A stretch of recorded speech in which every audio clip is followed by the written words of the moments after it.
paglilitis kay Crisostomo Magsalin y Ibarra na siyang inaakusahan sa pagkamatay ng binatang si Elias. Ngayon sa pagdinig na ito, naway manaig ang katotohanan.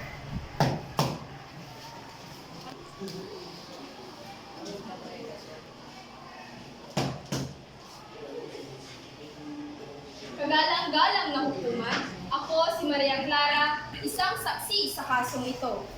Ako po ay nangangakong magsasabi lamang ng totoo.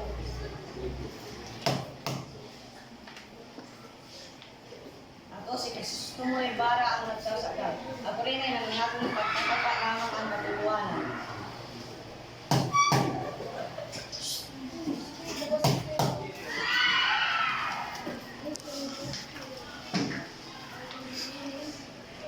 Saksi, kasama mo ba si Crisostomo Ibarra nung gabing yun? Oo. Ano ang ginawa ninyo ng gabing yun? Kami ay nag-usap lamang. May nais siyang ipaliwanag sa akin, ngunit agad din siyang umalis. Anong dahilan ng kanyang pag-alis? Sinabi niya na mayroon siyang mahalagang bagay na kailangang asikasuhin. Order of the court! Tumahimik ang lahat!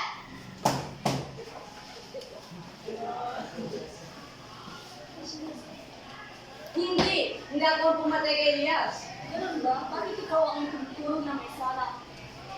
Dahil ako muli kasama ni Elias bago siya namatay. Ganun ba? Bakit mo iniwan si Maria Clara? Dahil alam ko magiging mas ligtas siya kung ako ay mawawala. Umalis ako. Dahil hindi lamang para sa kanya, kundi para din sa community ng bayan.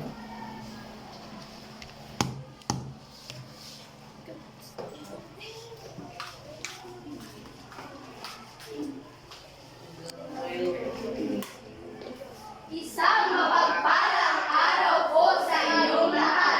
Kami ang ikatlong grupo.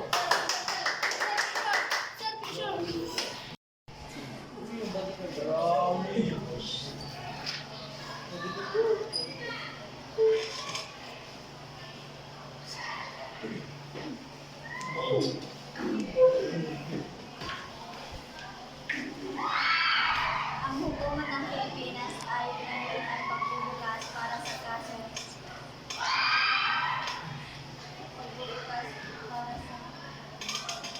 People of the Philippines versus Crisostomo Ibarra ay paratang pagtataksil sa rebelyon laban sa pamahalaan. Hinihiling ko sa lahat na tayo tumayo para sa marangal.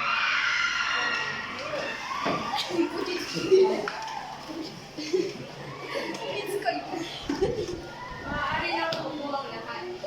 Sisimulan na natin ang paglilitis. Prosekusyon, harap ang inyong kaso.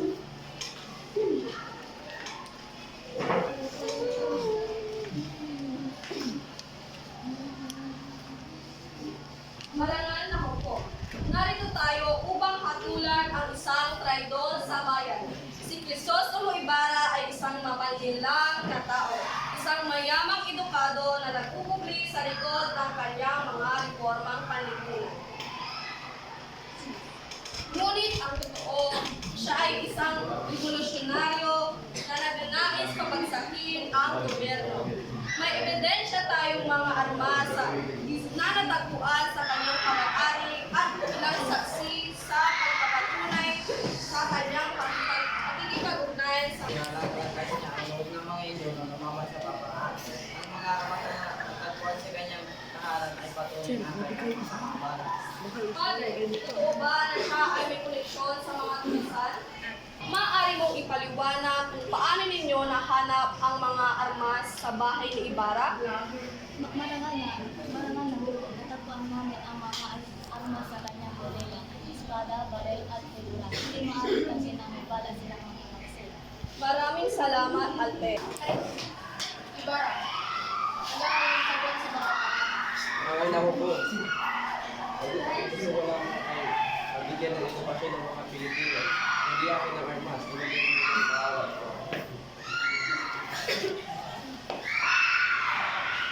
Elias, may nalalaman ka bang kasong dito. Ang totoo si Ibarra ay walang balak mag-imagsik. Ang tunay na nangyari ay pagbutihin ang mga kaaway Anong motibo? Ba't yung sabi ay mahingi na panahon pag-nanasa Yung module ko, balik mo ah. papunta ito kay Ibarra kaya ginawa na ang para tinasa.